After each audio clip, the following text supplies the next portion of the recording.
अस्सलाम वालेकुम। आप देख रहे हैं प्रोग्राम बयानिया और मैं हूं आलिया शब्बीर। नाजरीन, पाकिस्तान की सियासत में भूचाल बरकरार है। इमरान खान की एक ऑडियो लीक के बाद दूसरी ऑडियो लीक और अब तीसरी मुबैना तौर पर ऑडियो लीक सामने आई है। इस पहली दो ऑडियो लीक में आप जो साइफर का जिक्र करते थे, जिसमें साजिश का जिक्र करते थे, उसके बारे में सारी डिस्कशन इमरान खान साहब की सामने आई। और अब ये जो ऑडियो लीक है जिस पर इमरान खान साहब ने बिल्कुल ऑपोजिशन को तनकीद का निशाना बनाया कि हॉर्स ट्रेडिंग की गई है। इस ऑडियो लीक को अगर आप सुने, इसका कंटेंट देखें, इसका सब्जेक्ट देखें, तो आपको ये नजर आता है कि यहाँ पे भी मैनिपुलेशन हो रही है। हॉर्स ट्रेडिंग की बात की जा रही है, 5 खरीदे गए हैं, 10 खरीदने की बात हो रही है।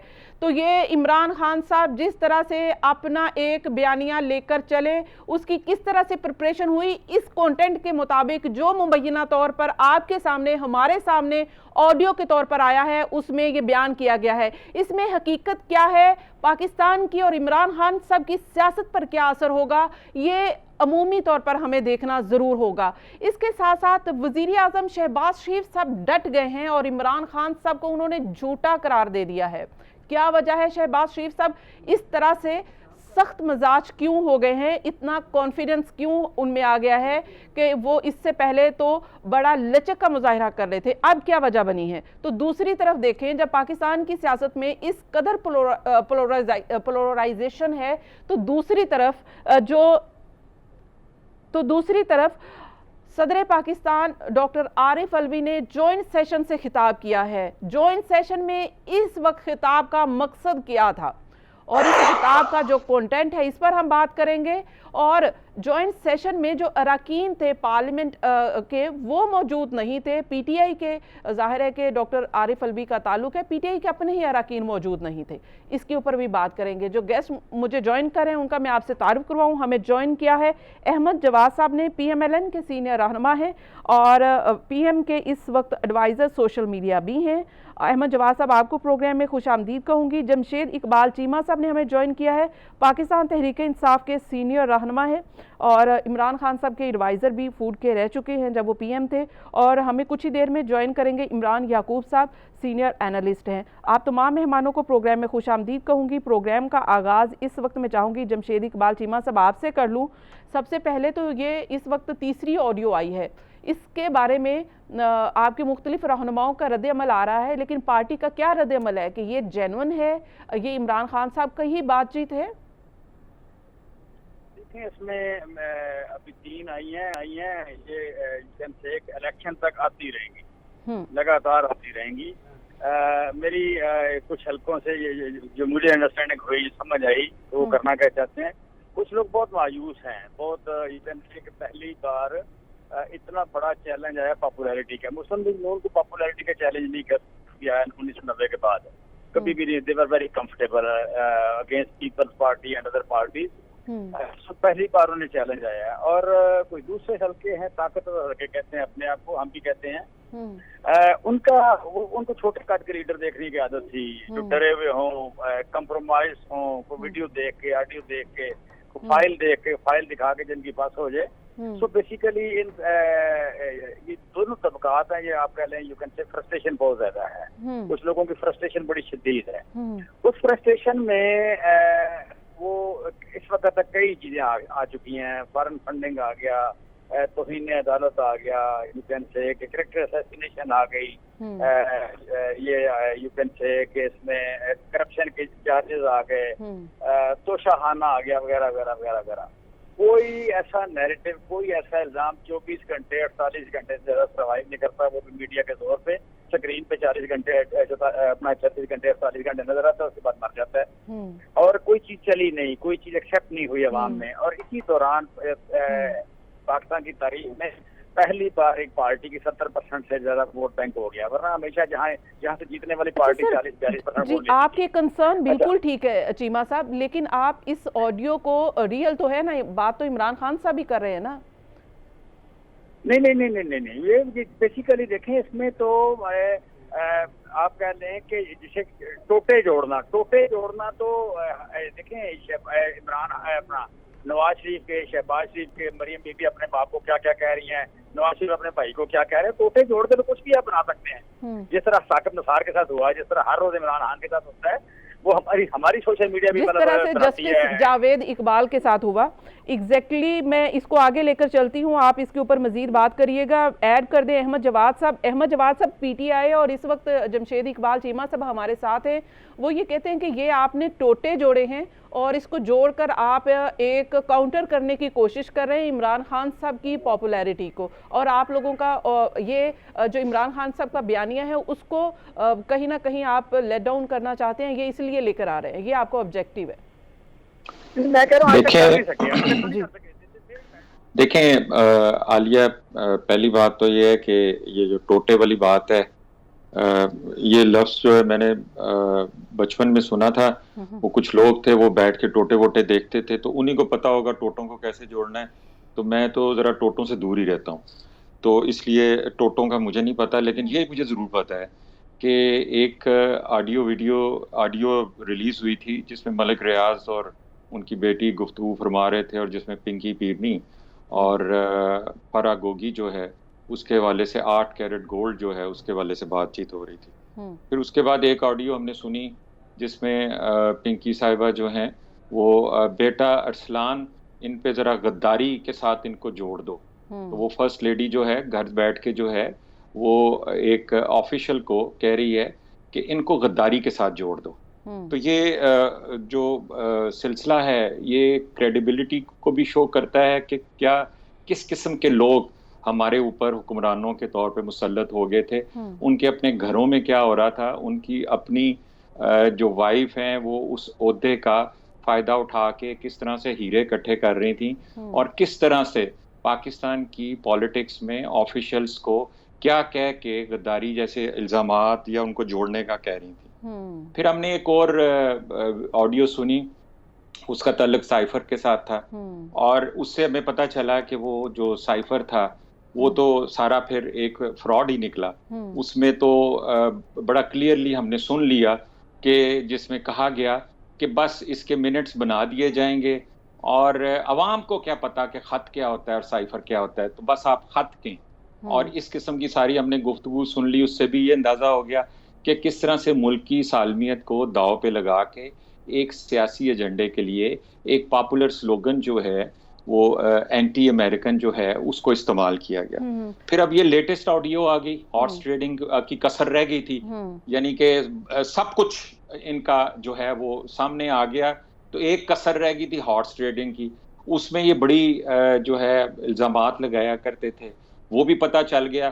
5 बंदे खरीद लिए हैं, 10 हो जाएं तो क्या ही बात है, और वो जो अरेंज कर रहे हैं उनको कह दें कि 10 हो जाएं तो क्या ही बात है, और मैं तो अपनी चालें चल रहा हूं ना। तो ये सारा कुछ अब ये भी खुल के सामने आ गया।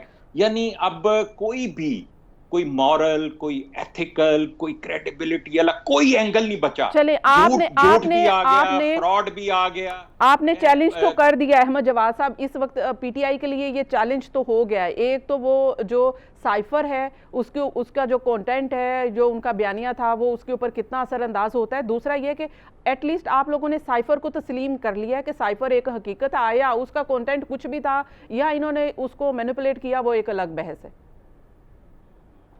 पता नहीं किस तरफ से ये बात को ले गई है। पहले दिन ही साइफर, मैं आपको बता देता हूं अगर आप टेक्निकली अगर अवेयर नहीं है, हाँ, कोई भी कम्युनिकेशन जो है एम्बेसीज के दरमियान और मिनिस्ट्री ऑफ फॉरेन अफेयर्स के दरमियान, और चूंकि मेरा मिलिट्री से ताल्लुक रहा हुआ है, मैं इस चीज को ज्यादा बेहतर अंडरस्टैंड करता हूं। जी। उसके लिए आपके एक कोडेड मैसेज होते हैं जो कि ट्रांसमिशन के साथ ही मशीनें लगी होती हैं, वो उसको ट्रांसमिट कर देते हैं उस कोडेड मैसेज को, वो कोडेड की शक्ल में आ जाता है, उसको आपने डीकोड करना होता है। तो ये तो पहले दिन से पता है कि ये एक कोडेड मैसेज था, लेकिन उसकी जो कन्वर्जन थी, उसकी कन्वर्जन जो है किस तरीके इन्होंने से अपनी मर्जी से की। आप लोगों का आप लोग ये कहना चाहते हैं कि वो इन्होंने अपनी मर्जी से की। मैं नहीं कहना चाह रहा जी, उस ऑडियो के बाद कुछ कहने की गुंजाइश ही नहीं रही। जी, उसमें जो कहना था वो मेरे पास इमरान याकूब साहब एनालिस्ट हैं, सीनियर, इसके ऊपर खेलना है। वो स्पोर्ट्समैन है ना, तो वो कहते हैं कि पाकिस्तान के खेल का मैदान है, उनको पता नहीं है, वो बाजी ले गए। पाकिस्तान एक मुल्क जो है और एक खेल के सामने लेकर आए हैं होता है जी, और वो खेलना ना शुरू कर दिया। चले सर, उन्होंने खेल लिया, सियासत है, ये खेल ही समझे इस वक्त जो हो रहा है। ये खेल नहीं है जी। जब आप मुल्क के वजीर आजम होते हैं तो आप ठीक है। इमरान याकूब साहब हमारे साथ है, सीनियर एनालिस्ट है, मैं चाहूंगी कि वो इसके ऊपर तजज़िया दे दें। हवा में नहीं छोड़ते, अपने मुल्क के खिलाफ साजिश नहीं करते, अपने मुल्क की सालमियत पे अटैक नहीं करते। इमरान याकूब साहब, आप ये बताइएगा कि इमरान खान साहब की ये जो एक के बाद दूसरी ऑडियो आई है और उसके बाद अब ये तीसरी ऑडियो आई है, आपका क्या टेक है कि इस ऑडियो का जो सब्जेक्ट है उसके ऊपर हमें बात करनी चाहिए, वो कितना कंसर्निंग है हमारे लिए? जी, बिस्मिल्लाहिर्रहमानिर्रहीम। गुजारिश ये है कि अभी तो आप कह रही हैं 2-3 आई हैं, अभी तो पता नहीं कितनी और आनी है और कितनी क्यू में है और कितनी ऑडियोज या वीडियोस का इंतजार है और किस किस की आनी है। मसला ये है कि हमारे यहाँ, आप इसको अलमिया कहें या आप इसको तर्ज सियासत के, लेकिन खुद शायद सियासतदानों ने भी ये तय कर दिया है कि उन्होंने कोई भी ऐसा मौका हाथ से नहीं जाने देना जिससे उनकी तजलील हो सके। एक तो कुछ ऐसी कुव्वतें हैं, कुछ ऐसे लोग हैं जो सियासतदानों को वैसे ही ये साबित करना चाहते हैं कि वो नालायक हैं, उनसे काम नहीं होता और वो सिर्फ इक़्तिदार के लस्ट में है, वो सिर्फ इक़्तिदार चाहते हैं।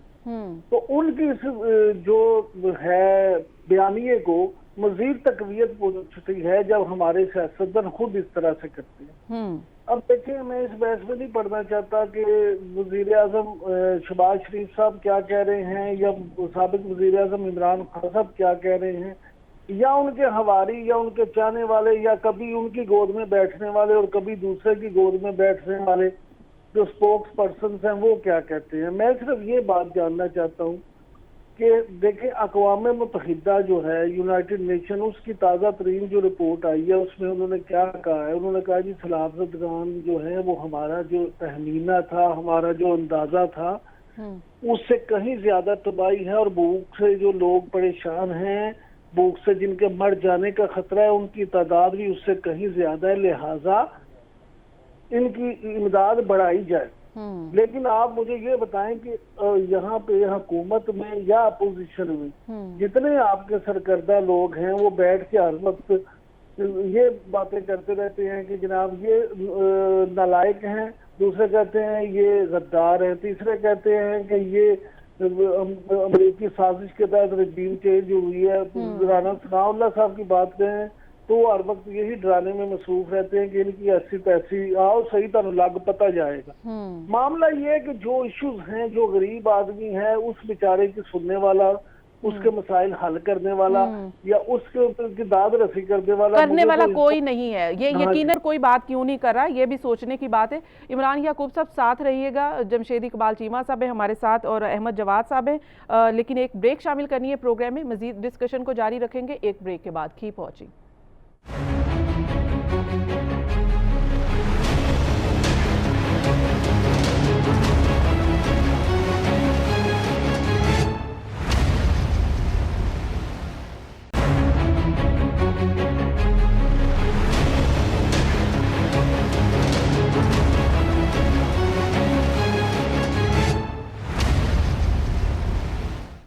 वेलकम बैक नाज़रीन, प्रोग्राम में एक बार फिर से खुशामदीद। और हम बात कर रहे हैं कि इमरान खान साहब की मुबैना तीसरी ऑडियो लीक्स के हवाले से क्या वो अहमियत की हामिल है, पाकिस्तान की सियासत पर उसके क्या असरात हो सकते हैं, इमरान खान साहब के बयानियों को कितना डैमेज कर सकती है, पीटीआई ने क्या कैलकुलेशन की है इसके ऊपर।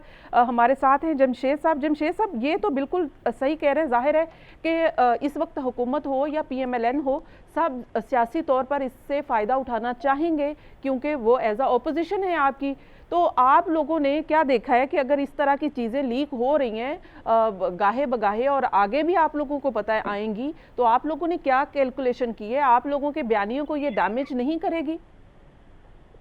देखें, यहाँ पे आप कह लें कि कुछ ना गुर ऐसे होते हैं जो पुराने हो जाते हैं, जो ओवर यूज हो जाते हैं और अब अपनी वैल्यू खो देते हैं। मसला ना ये 2 बार मियां नवाज शरीफ साहब गद्दार बन गए 2 बार गद्दार बन गए और इस मुल्क से बाहर चले गए और फिर वापस आ गए। उससे पहले शेख मुजीबर रहमान गद्दार बन गए, भुट्टो गद्दार बन गए, बेनजीर सिक्योरिटी रिस्क बन गई। अब ये जो सिक्योरिटी रिस्क है और गद्दार है, ये ओवर यूज हो गया। अब आज को यूज करना चाहे तो ये रियल गद्दार है, उसके खिलाफ भी इस्तेमाल करना आसान नहीं है। ये मतलब ओवर यूज हो गया एक आपका गुर जो है। दूसरा इसी तरह यू कैन से कि ये जो वीडियो है ये मरियम बीबी ने शुरू की, उसके बाद कुछ ताकतवर हल्के पहले भी करते थे। लिहाजा ऑडियो या वीडियो जो है ये ऐसी चीज है कि जिसकी बुनियाद पे लोगों को ब्लैकमेल किया जाता था, साबिक हुक्मरानों को किया जाता था। ये भी अब पुराना तरीका हो गया, ओवर यूज हो गया। अब आज अगर कोई मुझे बताए कि अगर मियां नवाज शरीफ कल गद्दार था तो आपने वापस क्यों लाए? अगर वापस लाए तो क्या किसी ने माफी मांगी, किसी को सजा मिली? अगर उसको पहले सजा मिली थी और बाद में आपने बरी कर दिया उसको, पहले सजाए मौत दी, फिर आप अटैची केस रखे ले गए, तो फिर किसी ने माफी मांगी इस कौम से कि जी हमने गलत किया था, हमने आप कह लें कि यहाँ पे ज्यादती की थी, हमने नाइंसाफी की थी? अगर नहीं तो फिर उसे अगर वाकई मुजरम था वो, अगर मुजरम था तो फिर आपने भेजने वाले जो उन्होंने माफी मांगी इस कौम से। लिहाजा यहाँ पे कुछ चीजें ओवर यूज हो गई हैं। लिहाजा इस वक्त सबसे बड़ा इशू बन गया है कि इस मुल्क में क्रेडिबिलिटी का इशू है, ट्रस्ट डेफिसिट है। जो मुल्क क्यास की तरफ चला गया है, क्यास की तरफ इसलिए गया है कि ट्रस्ट डेफिसिट है। और उन अदारों के बारे में जो सबसे बड़े हैं, उन अदारों के बारे में जिन्होंने इस मुल्क के फैसले करने होते हैं, लोगों की जिंदगियों के फैसले करने होते हैं। मतलब इस वक्त लोगों को सुप्रीम कोर्ट पे नहीं है ट्रस्ट, नहीं है हाई कोर्ट पे ट्रस्ट नहीं है, आप कह लें कि एस्टेब्लिशमेंट पे ट्रस्ट नहीं है, पार्लियामेंट पे ट्रस्ट नहीं है, इलेक्शन कमीशन पे ट्रस्ट नहीं है, यू कैन से कि इस तरह के बाकी FIA पे ट्रस्ट नहीं है। सो ये क्यास है, ये एक क्यास है और बहुत बड़ा क्यास है। इस क्यास के होते हुए अगर कोई समझता है कि वो इमरान खान की रेपुटेशन को डैमेज कर लेगा, वो नहायत अहमक है। वो बिल्कुल अहमक, बिल्कुल जैसे कभी कोई आप कह लें नीम पागल शख्स ऐसा सोच सकता है। और नीम पागल हैं लोग कि जब आप लालच आपको होता है हुकूमत का, आपने पैसे भी कमाने होते हैं, कई साल से आप कर रहे हैं, आगे बच्चों को ट्रांसफर करना चाहते हैं, अचानक पता लगता है कि आप इतने अनपॉपुलर हो गए कि आप इलेक्शन लड़ नहीं सकते। लिहाजा फिर इसी तरह के बैठ के खेडे बनाते रहते हैं कि हम ऑडियो लाएंगे, ये करेंगे, वो करेंगे। फिर मरियम बीबी की रेपुटेशन जो है वो अच्छा ये देखिए जमशेद साहब एक इजाजत दीजिए जी, एक मिनट आलिया। फिर तीसरी बात ये कि देखिए इस वक्त आपके पास एक साहब बैठे हैं प्रोग्राम में जी, वो आखिरी दिन तक इमरान खान को डिफेंड करते रहे, आखिरी दिन तक सौदा करने की कोशिश की, उन्होंने ऑफिशियल पोजीशन मांगी। जब वो नहीं मिली तो अचानक आके दूसरी पार्टी को डिफेंड करना शुरू कर दिया। अब इस क्रेडिबिलिटी के बंदे अगर एक पार्टी को आप कल पार्टी की तर्जुमानी करेंगे, इस क्रेडिबिलिटी के बंदे जो मतलब होता है ना कि आपका किसी से इख्तलाफ हो गया, 6 महीने साल आप चुप रहे, फिर आप दूसरी पार्टी में गए, दूसरी पार्टी में जाके आपको 4 महीने बाद आप तर्जुमान बन गए, कुछ साल का वक्फा आ गया, लोगों को ख्याल हो गया इख्तलाफात हो गए, वक्फा भी आ जाएगा जी। ठीक है सर, आपका पॉइंट ऑफ व्यू आ गया। अब इजाजत दीजिए यहाँ पे मुझे बात करने की, सवाल करने की इजाजत देना, आपकी बात आ गई है। एक सेकंड, एक सवाल मैं चीमा साहब से करना चाहती हूँ, उसके बाद अहमद जवाब साहब आप जवाब दीजिएगा। जमशेद साहब एक सेकंड के बाद शीशा ले आए ताकि मैं इनको दिखाऊं। नहीं, मुझे एक सवाल करने की इजाजत दीजिए। जमशेद साहब आप मुझे ये बताइए कि जब आप लोगों ने का जवाब देने दें, क्योंकि जातियात पे एक बंदा कर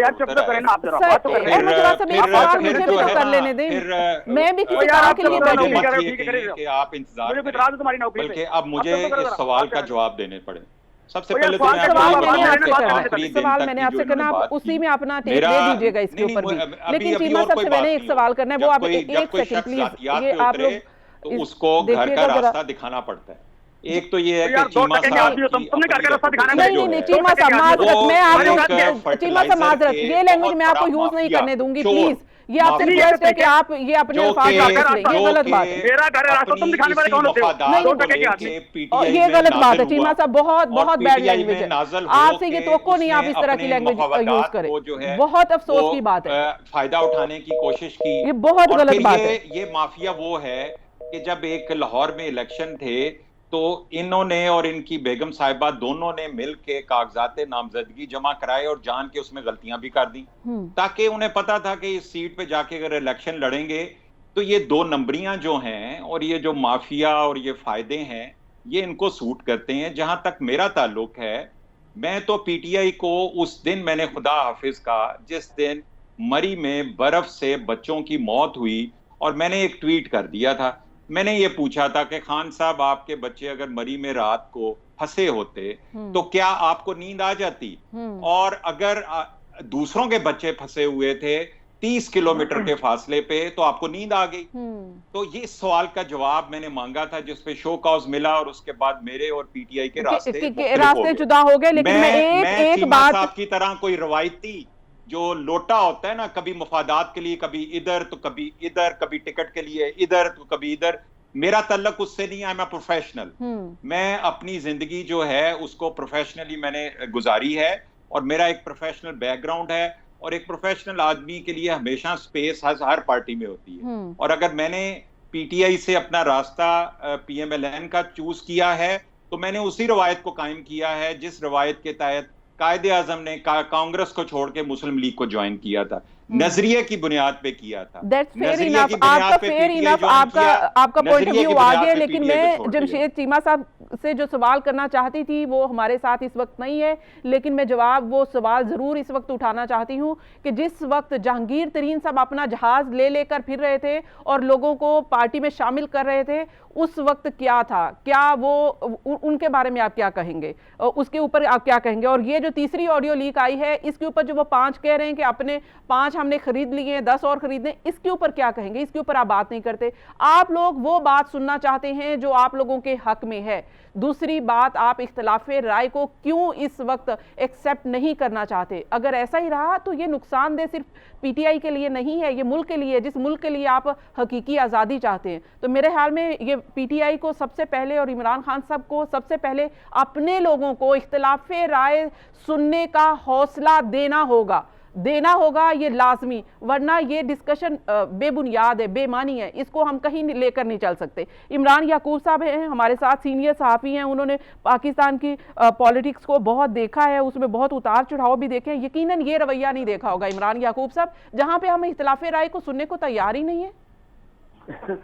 ये आलिया, आपको शायद मैं अगर पिछले सवाल के जवाब में कुछ चीज समझाने में अगर कमी रह गई थी तो अब वो पूरी हो गई है। आप खुद देख लें कि हमारे सियासतदानों का रवैया क्या है, वो क्या इमेज आवाम के सामने छोड़ना चाहते हैं और वो किस तरह से कर रहे हैं। लेकिन इमरान खान साहब की जो ये ऑडियो आई है, अब ये ऑडियो, उसमें सीधी सादी बात है कि वो कह रहे हैं कि जी 5 जो है एमएलए वो खरीद रहे हैं और वो मजीद हैं और वो मजीद चल रहे हैं। देखें, इस बात से इनकार नहीं किया जा सकता कि सियासत में हर सियासतदान चाल चलता है, लेकिन आप ये कहना, आपने तो ये लोगों को दिखाया था ना ख्वाब कि आप तो सबसे मुख्तलिफ हैं, आप तो नीट एंड क्लीन हैं, आप तो इस तरह की सियासत में यकीन नहीं रखते, आप तो सियासत करते हैं साफ सुथरी, आप तो ये चीजें हॉर्स ट्रेडिंग खत्म करने आए थे।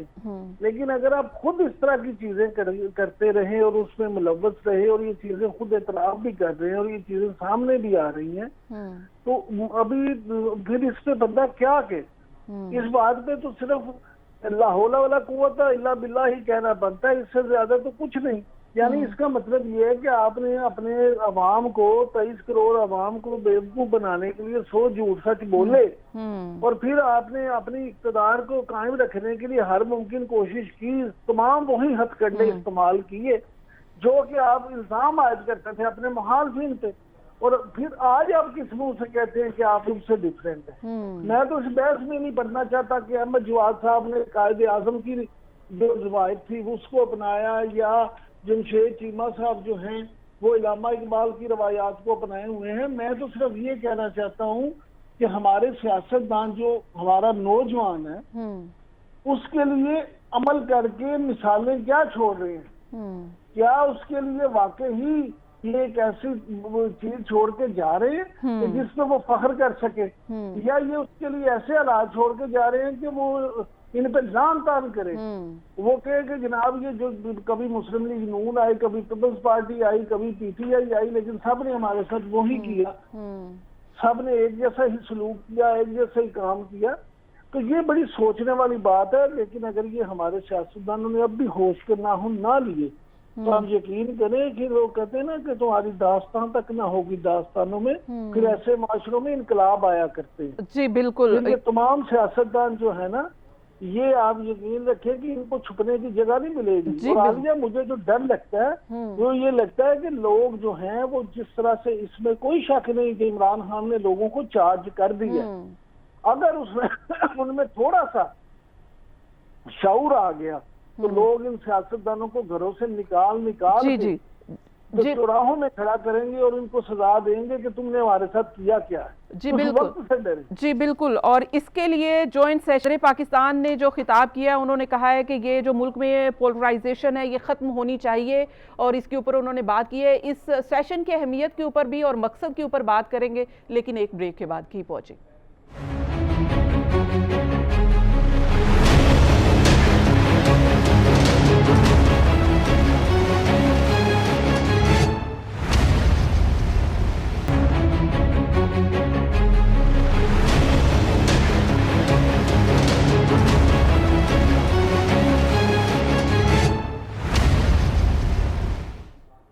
वेलकम बैक नाजरीन। अब हम बात करेंगे जॉइंट सेशन सदर पाकिस्तान ने खिताब किया, इसकी अहमियत और इसका मकसद क्या था। लेकिन मैं चाहूँगी कि अहमद जवाद साहब से ये मैं क्वेश्चन कर लूँ कि वज़ीर आज़म पाकिस्तान शहबाज शरीफ साहब बड़े सख्त लबो लहजे से उन्होंने बात की है। इमरान खान साहब को तो उन्होंने कस्में उठा के झूठा करार दे दिया है। तो अगर इसी तरह से हम अपने मुखालफिन के लिए कहेंगे तो फिर तो कोई फ़र्क नहीं है एक दूसरे में। इसके ऊपर ज़रा कमेंट कर दीजिए, फिर आगे बढ़ती हूँ।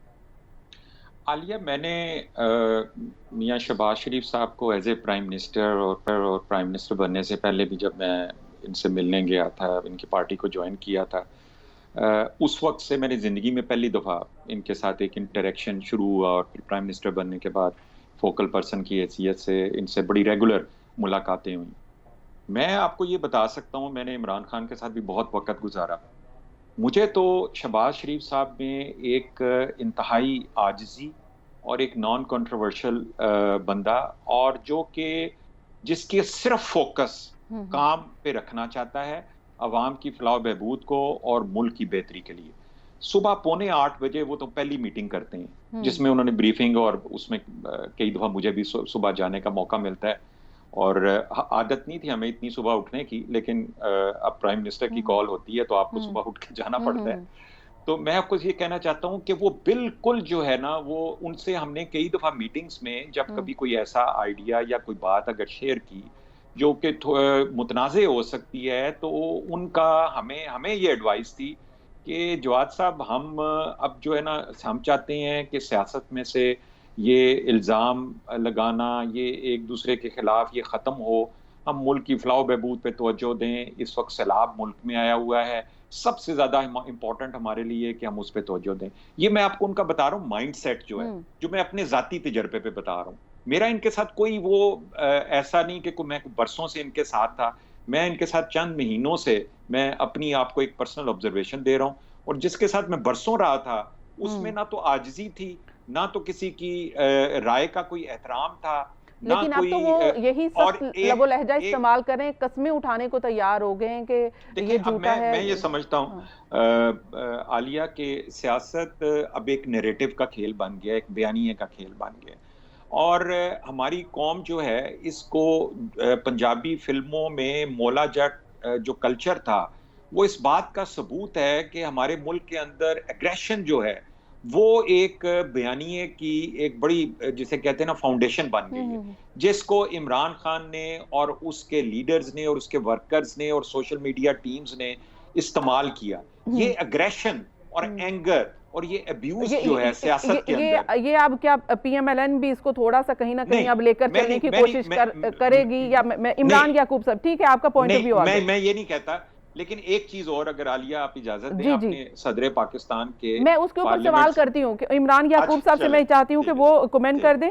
इमरान याकूब साहब, आप क्या कहते हैं कि जिस तरह से शहबाज शरीफ साहब के बारे में नो डाउट, जैसे अभी कहा अहमद जवाद साहब ने, कि वो कंसेंसस के साथ चलने वाले हैं और वो चाहते हैं कि बातचीत से मसाइल का हल हो, लेकिन अब उन्होंने भी एग्रेशन दिखाना शुरू कर दिया। तो यानी कि वो अब चाह रहे हैं कि इस वक्त काउंटर जो इमरान खान साहब का है वो एग्रेशन से ही हो सकता है। तो ये सियासी तौर पर अब वो ये टूल और ये लबो लहजा इस्तेमाल करेंगे पीटीआई को काउंटर करने के लिए। जी इमरान याकूब साहब, आपको आवाज आ रही है?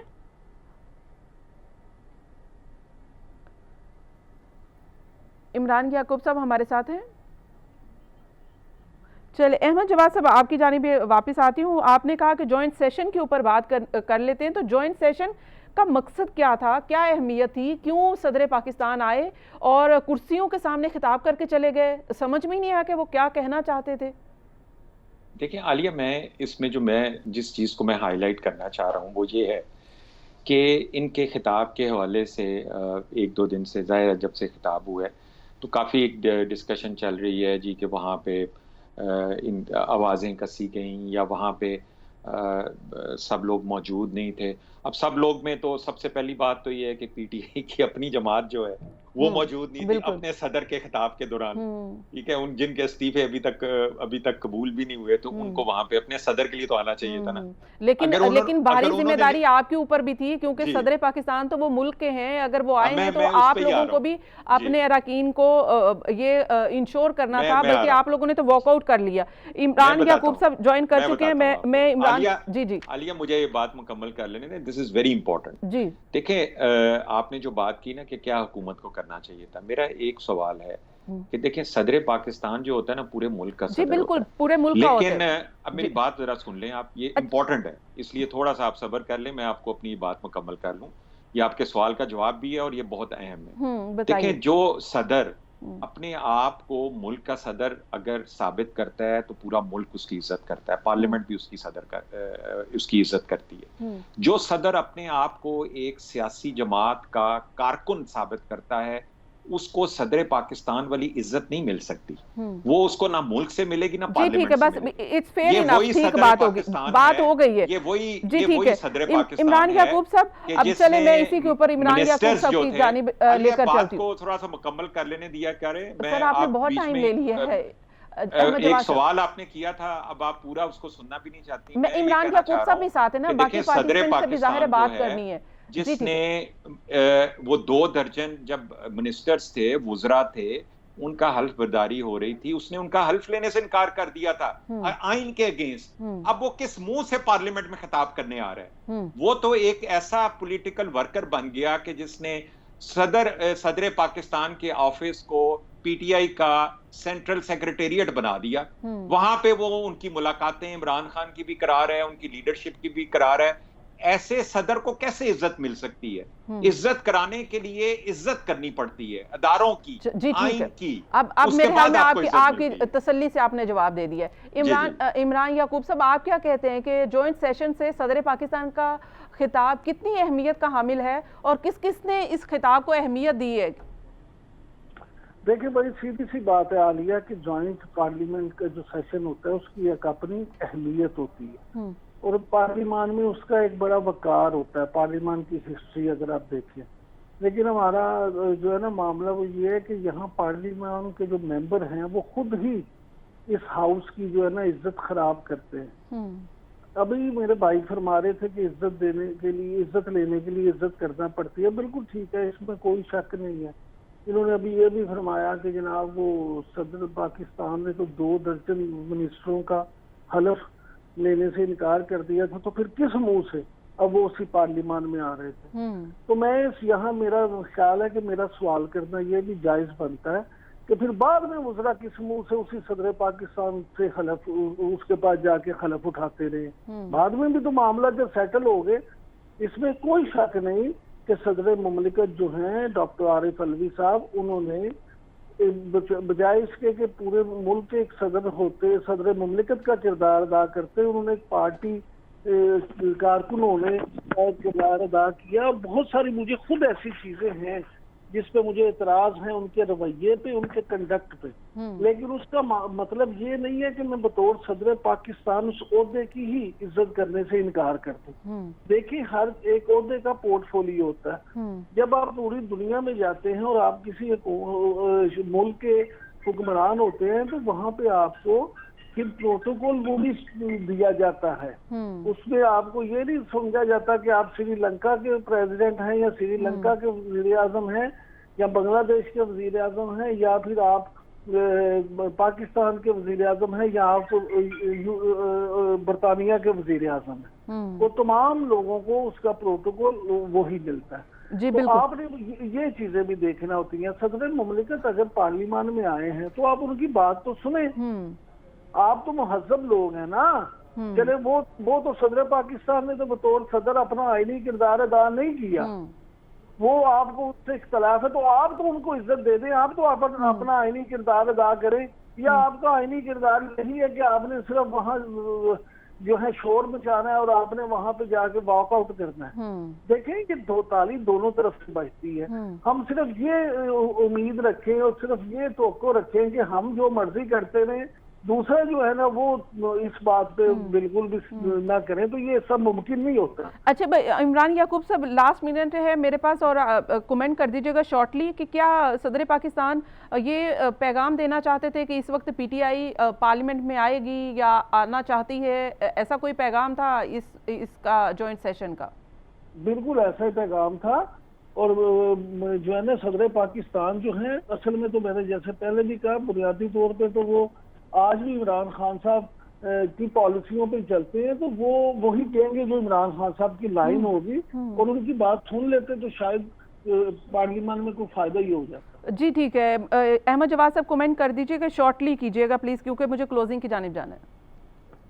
जी देखें आलिया, मैं तो ऑलरेडी इस चीज़ को बयान कर चुका हूँ, और एक बड़ा सिंपल सा सियासत के अंदर असूल है कि आप आइन और कानून को फॉलो करें और उसके बाद आप इज्जत दें। अब दूसरे इख्तलाफ राय की आपने बात की, दूसरे की राय को सुने, एहतराम करें, ज़ातियात पे ना उतरें।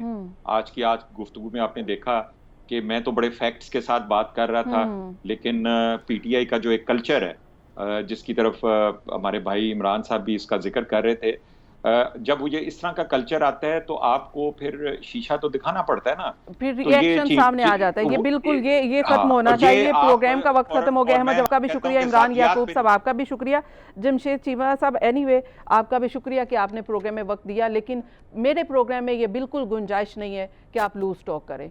इसी के साथ प्रोग्राम से इजाज़त चाहूँगी, मुझे दीजिए इजाज़त, अल्लाह हाफिज़।